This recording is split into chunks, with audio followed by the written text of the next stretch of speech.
¿Eso se supone que es una serpiente? ¿O un niño pequeño agarró un rotulador Sharpie mientras usted estaba desmayado y borracho?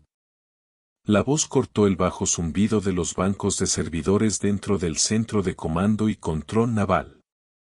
Era una habitación estéril iluminada de azul, el centro neurálgico de la base llena de millones de dólares en equipos y hombres que creían que eran las personas más inteligentes de la Tierra. Harold Beck no levantó la mirada. Mantuvo la mirada fija en la pulidora de suelos y las manos firmes en el mango vibrante, guiando la máquina en un arco lento y rítmico sobre el lenóleo. A los 82 años, Harold había aprendido que el silencio era a menudo la respuesta más fuerte que uno podía dar. Pero hoy, el silencio solo parecía provocar al hombre que estaba detrás de él. «Oye, te estoy hablando a ti, papá». Pregunté por esa tinta. El teniente comandante Vance apareció en la visión periférica de Herald. Vance era joven para su rango, un hombre que vestía su uniforme con la impecable nitidez de alguien que había pasado toda su carrera en habitaciones con aire acondicionado librando guerras en las pantallas. En una mano sostenía un vaso de café de poliestireno y con la otra apuntaba con un dedo cuidado al antebrazo de Harold. Harold pausó la máquina. El repentino silencio del motor pareció absorber el aire de la habitación. Enderezó la espalda lentamente, sintiendo el familiar crujido de las vértebras que habían soportado demasiado peso durante demasiados años. Miró su propio brazo. El tatuaje en cuestión estaba descolorido. La tinta se filtró a través de la piel de papel crepé de la parte interior de su antebrazo. Para el ojo inexperto, parecía un desastre irregular y sin sentido. Un diamante negro atravesado por un rayo torcido con 3 puntos desiguales distintos debajo. Fue feo. Fue crudo. Parecía trabajo de prisión. Es solo una marca, señor, dijo Harold con voz áspera pero suave. Agarró nuevamente el mango del amortiguador, listo para seguir adelante. Solo un recordatorio. ¿Un recordatorio de qué? ¿Malas decisiones? Vance se rió y miró a los dos jóvenes que lo flanqueaban. Se rieron en Q, aunque uno de ellos, una joven llamada Ellen Miller, miró hacia otro lado, con sus ojos fijos en el mapa digital que se mostraba en la pared principal. Sabes, tenemos normas sobre la apariencia profesional en la cubierta de mando, continuó Vance, acercándose y bloqueó el camino de Harold. Incluso para el personal de limpieza, esa cosa es una monstruosidad. Parece un ataque de pandillas. Tienes una historia que no nos estás contando, Harold. Quizás algún día en la cárcel estatal. Harold levantó la vista y se encontró con los ojos de Vance. El rostro del teniente comandante estaba terso, sin la marca del viento ni la preocupación. El rostro de Harold era un mapa de profundos cañones y crestas erosionadas. No hay prisión, señor. Solo trabajo, se burló Vance, tomando un sorbo de café. Bien, a trabajar. Bueno, cúbrelo. Bájate las mangas. No quiero ver esa basura del bloc de notas mientras intento coordinar los movimientos de la flota. Es una distracción, dudó Harold. El centro de comando se mantuvo a una gélida temperatura de 65 para proteger los servidores, pero físicamente el trabajo de luchar contra el amortiguador industrial lo mantuvo caliente. Bajarse las mangas haría que la siguiente hora de parto fuera insoportable. Con el debido respeto, señor, la reglamentación para contratos de mantenimiento permite el uso de mangas enrolladas cuando se opera maquinaria pesada. Protocolo de seguridad para evitar enganches. Los ojos de Vance se entrecerraron. El aire en la habitación cambió. Una cosa era que el viejo conserje fuera una monstruosidad. Otra cosa era citarle las normas a un oficial superior. La burla lúdica desapareció y fue sustituida por una malicia fría y burocrática. ¿Me está citando protocolos de seguridad? Van se preguntó, bajando la voz una octava hacia el oficial de guardia de esa cubierta. Solo hago mi trabajo, señor. Su trabajo es limpiar el lugar, no debatir el código de uniforme con un teniente comandante. Van se dio un paso adelante, invadiendo el espacio personal de Harold. El olor a colonia cara emanaba de él, contrastando con el olor a cera para pisos y sudor viejo. Y ahora mismo estoy cuestionando tu juicio. De hecho, estoy cuestionando su autorización. Si tienes tatuajes de pandillas, eso es un riesgo de seguridad. ¿Quién te investigó? Llevo 15 años trabajando en esta base, dijo Harold. Él no dio un paso atrás. Se mantuvo firme, con los pies separados a la altura de los hombros, una postura que había adoptado hacía décadas y que nunca desaprendía. Los tiempos cambian, los estándares cambian. Vance hizo un gesto hacia los dos ensigns. Miller, revisa su placa. Ejecútelo contra la lista de vigilancia. Quiero saber si nuestro amigo Harold aquí está realmente autorizado para estar en el santuario interior o si alguien en la administración se quedó dormido al volante. Ensign Miller dudó. Señor, él es el señor Beck. Él limpia la sala de comunicaciones todos los martes. Él nunca ha sido un problema. Te di una orden directa, Enen. Harold se quedó quieto mientras la joven se acercaba a él. Ella pareció disculparse, sus movimientos fueron tentativos mientras extendía la mano hacia la tarjeta plastificada sujeta al bolsillo del pecho de Harold. Harold no se movió. Miró fijamente hacia adelante, concentrándose en una luz roja parpadeante en un rack de servidores al otro lado de la habitación. Sintió un extraño desapego, una frialdad familiar instalándose en su pecho. No era miedo. No había sentido miedo de una manera significativa desde 1968. Fue una decepción profunda y cansada. El tatuaje en su brazo parecía palpitar levemente, una sensación fantasma. Por una fracción de segundo, la luz azul estéril del centro de comando desapareció. Harold no estaba parado sobre el linorio pulido. Estaba hundido hasta las rodillas en el barro negro. El aire no estaba acondicionado. Era espeso, húmedo y olía a podredumbre y cordita. Bajó la mirada hacia su brazo, no hacia la mancha gris descolorida, sino hacia la piel fresca y enojada, hinchada y sangrante. Un hombre llamado Needles, un cabo de Alabama, de manos temblorosas pero de corazón firme, limpiaba la sangre con un trapo mojado en alcohol ilegal. No te muevas, Harry, susurró Needles. Esta tinta nos une. Si morimos en este agujero, la parca necesita saber a quién enviarle la factura. El rayo era irregular porque las balas de mortero se acercaban, sacudiendo la tierra. Los 3 puntos representaban a los 3 hombres que ya habían perdido esa semana. El recuerdo se desvaneció tan rápido como había llegado. Harold. Parpadeó. Estaba de vuelta en el centro de mando. Helen Miller sostenía su placa, escribiendo su número de identificación en su tableta. Vance seguía sonriendo con suficiencia. Verás, Harold, en la Marina nos enorgullecemos de la precisión, de la excelencia. Esa marca de pollo en tu brazo representa lo contrario. Representa el caos, la falta de disciplina. Es ofensivo para el uniforme que llevo. Harold guarda silencio. Quería decirle a Vance que el uniforme era solo tela, que el hombre dentro era lo que importaba. Quería decirle que el caos era la única verdad del mundo y que el rayo era un intento de imponer orden en ese caos.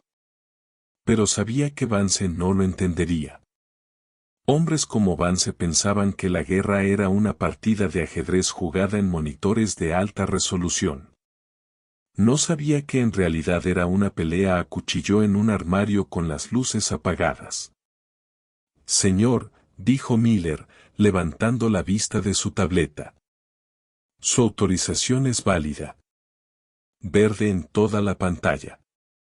Acceso de nivel 4. Vance pareció molesto. Le arrebató la placa de la mano y la miró de reojo. Nivel 4 para un conserje. Eso es más alto que el tuyo, Miller. Es un error. Aquí dice que fue autorizada personalmente por el comandante de la base hace 3 años, comentó Miller. Vance se burló. Probablemente un error administrativo. O tal vez simplemente fregaste el suelo adecuado para el almirante alguna vez. Vance le devolvió la placa a Harold. Le golpeó el pecho y cayó al suelo. Recógela, ordenó Vance. Harold miró la placa sobre las baldosas blancas. Luego miró a Vance. Dije, recógela, coge tu equipo y lárgate. Estoy revocando su acceso a la plataforma CNC en espera de una revisión de seguridad. No me gusta tu actitud y definitivamente no me gusta ese grafiti en tu brazo. Harold se agachó lentamente. Sus rodillas volvieron a crujir. Recuperó la placa y la colocó de nuevo en su mono rojo. Tengo un trabajo que terminar, señor. El almirante quiere que los pisos estén listos antes de que la delegación llegue a las 14. No me importa lo que quiera el almirante ahora mismo. Soy el oficial de cubierta y le digo que se vaya. La atención en la sala había atraído la atención de los demás operadores. Hombres y mujeres en las consolas se habían girado en sus sillas giratorias, observando el espectáculo. La mayoría parecía incómoda. Intimidar a un anciano era bajo, incluso para Vance. Pero nadie dijo nada. El rango era una pesada manta que sofocaba el descenso excepto para una persona. En la esquina de la sala, una contratista civil de informática llamada Sara había estado reemplazando un disco duro. Había dejado de trabajar hacía 5 minutos. Había visto a Harold todos los martes durante 2 años. Siempre le traía caramelos de menta. Nunca hablaba mucho, pero siempre. Preguntó por sus hijos. Vio a Vance tirar la placa. Vio al anciano agacharse. Y sintió un calor abrasador en el estómago que no tenía nada que ver con los servidores. Sacó el teléfono del bolsillo. No era militar. No estaba bajo la jurisdicción del UCMJ de la misma manera. Envió un mensaje a un contacto que tenía guardado simplemente como Mayor Luis, enlace de seguridad. Problemas en la CNC. Vance está abusando del señor Beck. La cosa se está poniendo fea. Lo está echando por un tatuaje. Pulsó enviar y se levantó. ¿De verdad es necesario, comandante?, preguntó Sara con la voz ligeramente temblorosa. Solo está haciendo su trabajo. Vance se dio la vuelta. Quédese en su carril. Soporte técnico. Este es un asunto militar sobre estándares de uniforme y seguridad. Es un anciano con una fregona. Vance, está siendo cruel. El rostro de Vance se endureció. Ya basta. Una palabra más y haré que te escolten con él. Se volvió hacia Harold, que no se había movido hacia la puerta. ¿Estás sordo, viejo? Dije que te movieras. Harold suspiró. Era un sonido profundo y resonante que parecía provenir del fondo de un pozo. No puedo irme, señor. El amortiguador pesa mucho. No puedo bajarlo solo por las escaleras y el montacargas está roto. Necesito terminar el cuadrante para poder guardarlo en el armario. No me importa si tienes que cargarlo a la espalda. Fuera. Vance extendió la mano y agarró el hombro de Harold, clavándose los dedos en la tela suelta del mono. Fue una escalada física, cruzar la línea. La reacción de Harold fue instintiva. No devolvió el golpe. Simplemente cambió de postura, bajando su centro de gravedad y girando el hombro 1 centímetro. La mano de Vance resbaló como si hubiera intentado agarrar un palo engrasado.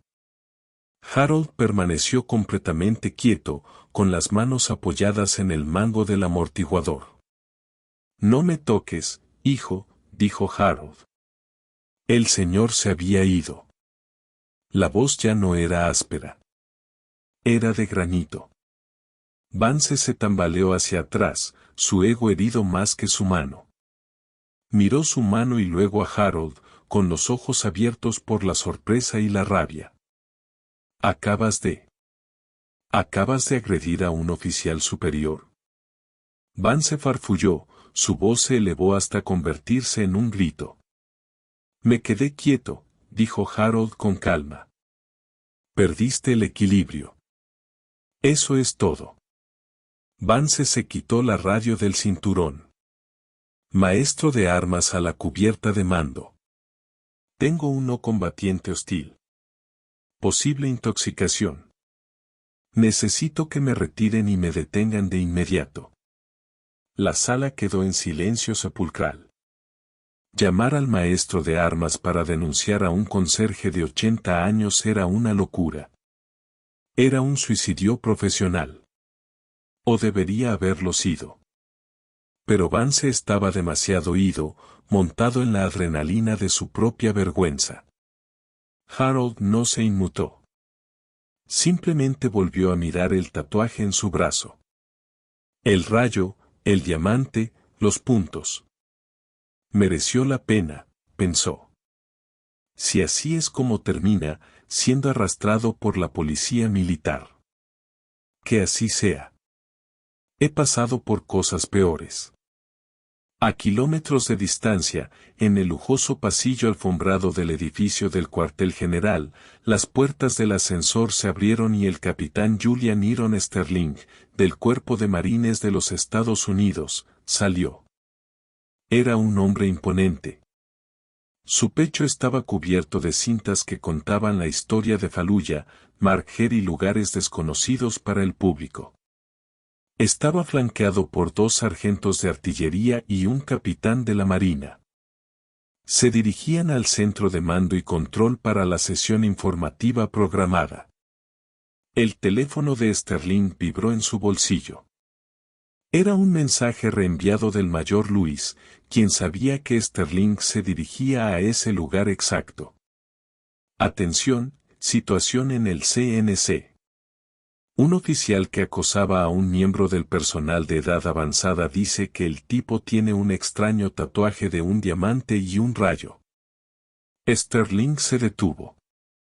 Los sargentos de artillería se detuvieron al instante, percibiendo el cambio en la postura de su líder. El capitán de la Marina miró hacia atrás. ¿Algo anda mal, Julian? Sterling miró fijamente la pantalla del teléfono. La descripción era específica. Diamante, rayo, 3 puntos. No era un diseño común. No era algo que se pudiera sacar de la pared. En un salón de tatuajes en San Diego. Era un parche de unidad marcadora de bajas de un pelotón de reconocimiento profundo específico que operaba en el Valle de Asia en 1968. Una unidad que técnicamente no existió en el papel durante 20 años. Una unidad conocida como los Caminantes Fantasma. Solo había 12 hombres en esa unidad. Solo 4 regresaron a casa. Sterling lo sabía porque su padre había sido el operador de radio de ese pelotón. Su padre había fallecido hacía 6 años, pero había dibujado ese símbolo en servilletas durante la cena miles de veces. Le había contado a Julian las historias de los hombres que lo portaban. Específicamente, la historia del líder del equipo, el hombre al que llamaban el espectro, el hombre que había cargado al padre de Julian 6.5 kilómetros con un tobillo roto a través de las líneas del EVN. Sterling miró al capitán de la marina. Tenemos que ir a la sala de control de armas ahora. ¿Por qué? ¿Qué pasa? Alguien está a punto de cometer el mayor error de su vida, dijo Sterling, en voz baja y peligrosa. De vuelta en el centro de mando, el aire era tóxico. Vance caminaba de un lado a otro, esperando a los policías militares. Harold estaba apoyado en la pared, con los brazos cruzados, el tatuaje ofensivo a la vista. «Te vas a arrepentir de esto», espetó Vance. «¿Crees que puedes faltarle al respeto a la cadena de mando?» «Respeto el rango», dijo Harold en voz baja. «Estoy forcejeando con el hombre que lo lleva». Vance se lanzó hacia adelante de nuevo, perdiendo el control. «Voy a».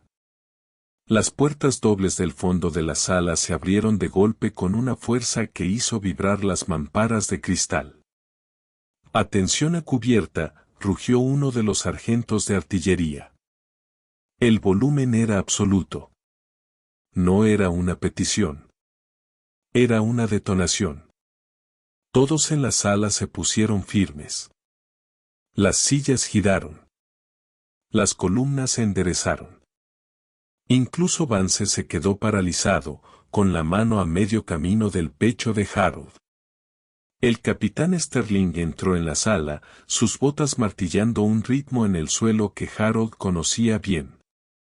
El capitán de la armada lo siguió, con aspecto preocupado. Vance se recuperó rápidamente. Saludó bruscamente, con una mirada de suficiencia volviendo a su rostro. «Capitán Sterling». «Señor, disculpas por la molestia». Solo estaba neutralizando un guardia de seguridad. «Amenaza». «Tenemos un contratista incumplidor que agrede». Sterling ni siquiera miró a Vance. Pasó junto a él. Pasó junto a los monitores. Pasó junto a los atónitos ENS. Se detuvo a 1 metro frente a Harold Beck. La sala contuvo la respiración. Vance se volvió confundido. «Señor, ese es el individuo. Es él». «Silencio, teniente», ordenó el capitán de la marina, acercándose detrás de Sterling. Sterling miró a Harold. Miró el mono rojo. Miró el cubo de la fregona. Miró el rostro que el tiempo había erosionado pero no derrotado. Y luego miró el brazo, el diamante, el rayo, los 3 puntos. Los ojos de Sterling recorrieron la tinta descolorida. Vio las cicatrices debajo. Vio la historia que Vance había llamado garabatos. Harold volvió a mirar al gigantesco marine. No conocía a este hombre, pero reconoció la mirada en sus ojos. Era la mirada de alguien que conocía. Sterling levantó lentamente la mano derecha. Su postura era perfecta. Sus manos se extendieron hasta el borde de su tapadera en un saludo más agudo y respetuoso que cualquier otro que Vance le hubiera ofrecido a nadie en su vida. Mantuvo el saludo. 1 segundo, 2 segundos, 3. El silencio en la sala era ensordecedor. Un capitán saludando a un conserje. Rompía todas las reglas del protocolo. Destruía la jerarquía. «Señor», dijo Sterling, con la voz cargada de emoción. «Es un honor estar en su presencia». Harold descruzó lentamente los brazos. Enderezó la postura, desprendiéndose de 20 años en un solo movimiento. Devolvió el saludo, con la mano extendida y los dedos alineados. Un reflejo quemó su sistema nervioso hacía medio siglo. Tranquilo, dijo el capitán Harold. Sterling cortó el saludo y se volvió hacia la sala. Observó los rostros de los marineros y oficiales. Finalmente, su mirada se posó en Vance. Vance parecía haberse tragado una granada activa. ¿Sabe quién es, teniente?, preguntó Sterling. Su voz era tranquila, lo que lo hacía aterrador. Él es el conserje. Señor. Beck. Harold. Beck. Sterling se volvió hacia Harold. ¿Puedo?, preguntó, señalando el brazo. Harold asintió. Sterling extendió la mano y giró suavemente el brazo de Harold para que todos pudieran ver el tatuaje. Esto no es un tatuaje de pandilla, teniente. Este es el escudo de la unidad de la Tercera Compañía de Reconocimiento de la Fuerza, Equipo Saider-Wainde. Específicamente, el elemento de inserción profunda operativo en 1968. Sterling miró a su alrededor, asegurándose de que todos escucharan. Eran conocidos como los caminantes fantasma. Operaban tras las líneas enemigas durante semanas sin reabastecimiento. Su trabajo era localizar las posiciones de artillería del EVN que estaban diezmando nuestras bases. Este tatuaje, el diamante, representa la presión bajo la que estaban. El rayo representa el ataque y los 3 puntos. Sterling hizo una pausa, con un nudo en la garganta. Los 3 puntos representan a los 3 hombres del equipo de 5 que no lograron salir del valle antiaéreo. Sterling se volvió hacia Harold. Mi padre era el cabo James Sterling. Era su operador de radio. Los ojos de Harold se ensanchó. Una grieta apareció en su máscara estoica. Jimmy, ¿eres el hijo de Jimmy? Sí, señor. Me habló de ti. Me habló de la colina. Me contó cómo lo cargaste. Me dijo que te sangró la espalda durante 6 kilómetros. Y cada vez que te decía que lo dejaras, le decías que se callara y que no se mojara la radio. Harold bajó la mirada al suelo, parpadeando rápidamente. Lo mantuvo seco. Harold susurró. Llamó a los pájaros. Nos salvó a todos. Sterling se volvió hacia Vance. Vance estaba pálido. Parecía como si quisiera atravesar el suelo. Preguntaste si este hombre tenía antecedentes, dijo Sterling, alzando la voz, llenando el centro de mando con una presencia imponente. Este hombre tiene una cruz de la Marina. Este hombre tiene 3 corazones púrpuras. Este hombre es la razón por la que mi padre vivió para tenerme.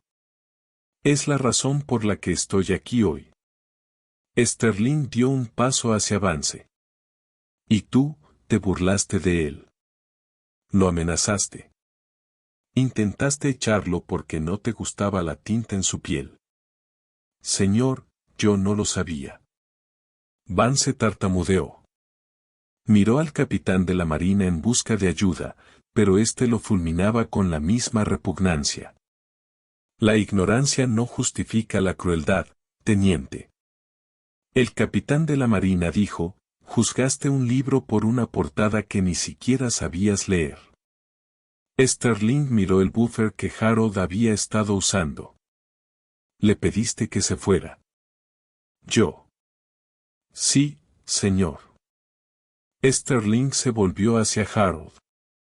Señor Beck, nadie lo va a echar de ningún sitio. De hecho, si está dispuesto, sería un honor para mí que nos acompañara a la sesión informativa. Estamos discutiendo tácticas de guerra asimétrica en terreno denso. Creo que su perspectiva podría ser más valiosa que cualquier cosa en estas pantallas. Harold miró el buffer y luego a Sterling. Tengo que terminar el suelo, capitán. Al almirante le gusta que brille. Tenemos gente para eso, intervino el capitán de la marina. N. Miller. Sí, señor. Miller se levantó de un salto. Termine el suelo. Miller no lo dudó. Prácticamente saltó por encima de su escritorio. Sería un honor para mí. Señor. Tomó el mango del pulidor de manos de Harold. Le sonrió, una sonrisa genuina y radiante. Gracias por su servicio, señor Beck. Harold se miró las manos, libres de la máquina por primera vez en horas. Miró a Vance. El teniente se encogía, buscando un agujero por donde meterse. Harold se acercó a Vance. La sala se tensó, esperando un golpe, o al menos un grito. Harold se detuvo a un paso de Vance. Habló en voz baja para que solo Vance y Sterling pudieran oír. Tienes buenas botas, hijo. Manténlas limpias. Pero no olvides que el barro es donde se hace el trabajo. Y los hombres en el barro no parecen carteles. Se parecen a mí. Harold se golpeó el pecho justo encima del corazón. El respeto no se trata de las rayas en tu cuello. Se trata de cómo tratas al hombre que limpia tus botas. Vance bajó la mirada. Sí, señor. Harold se giró hacia Sterling. Te pareces a él, ya sabes, Jimmy. La misma barbilla. Sterling sonrió, una rara expresión genuina. Espero ser la mitad de hombre que él. Lo estás haciendo bien, dijo Harold. Sterling señaló la puerta. Después de usted, señor. Harold Beck, el conserje con el tatuaje de la prisión, se alisó el mono. Pasó junto a las filas de técnicos atónitos, junto a los servidores parpadeantes, y se dirigió a la salida.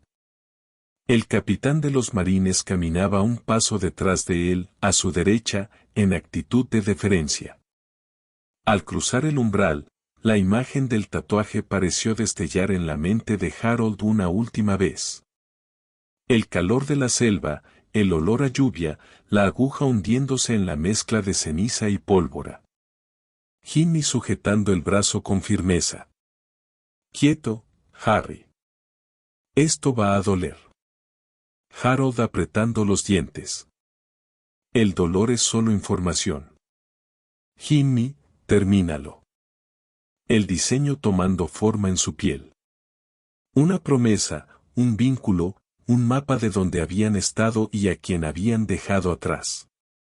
En el centro de mando, la puerta se cerró. El silencio se prolongó un largo rato. Ensign Miller encendió el buffer. El motor zumbaba. Cobró vida. Empezó a limpiar el suelo donde había estado el héroe, guiando la máquina con cuidado y respeto sobre las huellas invisibles de un gigante. Vance se quedó solo en el centro de la habitación. Observó su uniforme impecable. Observó la taza de café que tenía en la mano. Lentamente, se acercó al cubo de la basura y dejó la taza dentro. Se sentó en su puesto, sacó el expediente personal de Harold Beck y empezó a leer. Mientras leía las citaciones, los detalles de la colina 881, las emboscadas, los rescates, el color se le fue de la cara hasta quedar blanco como un fantasma. Leyó sobre la metralla. Leyó sobre la malaria. Leyó sobre la negativa a evacuar. Miró su propio brazo, liso y sin marcas. Entonces se dio cuenta de que nunca había estado realmente en la marina. Solo llevaba el uniforme. Harold Beck era la marina. La pantalla se volvió borrosa mientras Vance miraba las palabras, conspicua valentía. Afuera, en el pasillo, Harold y Sterling caminaban uno al lado del otro. Entonces Harold preguntó, «¿El café de la sala de reuniones sabe a barro?», rió Sterling. «Peor. Sabe a combustible JP5 y plástico quemado». Harold sonrió. «Bien, como en casa». Doblaron la esquina. Dos guerreros de mundos diferentes, unidos por el mismo código, dejando atrás el silencio del centro de mando. La leyenda del héroe modesto con el extraño tatuaje permanecería en esa habitación mucho después de que el suelo se secara, una marca permanente en la memoria de todos los que la presenciaron. La historia de los caminantes fantasmas no había terminado. Acababa de encontrar un nuevo público, y esta vez nadie se reía. Llamada a la acción. Si esta historia de valor modesto te conmovió, dale a me gusta y compártela para honrar a los veteranos de tu vida. Suscríbete a Veter en Valor para más historias de héroes ocultos a plena vista.